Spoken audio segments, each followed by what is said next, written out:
ស្ដីបងប្អូនទាំងគ្នាឥឡូវយើងមកមើលទស្សនាចំការដូងយើងតាមបានមួយខែហើយណាតាមតាំងពីខែ5ឥឡូវថ្ងៃទី12ខែ6យើងបានមួយខែណាហ្នឹងហើយចឹងយើង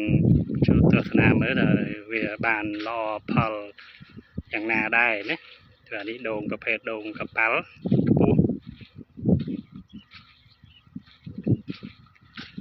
ពេលដូងកប៉ាល់បងប្អូនណាពេលដូងកប៉ាល់ដូងធំផ្លែធំมันផ្លែมันតូចទេណាផ្លែធំ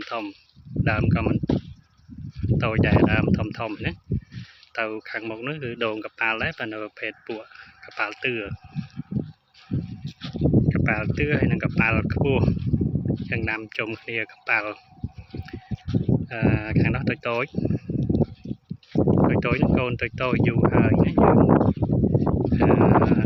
ទៅតែកំងបាន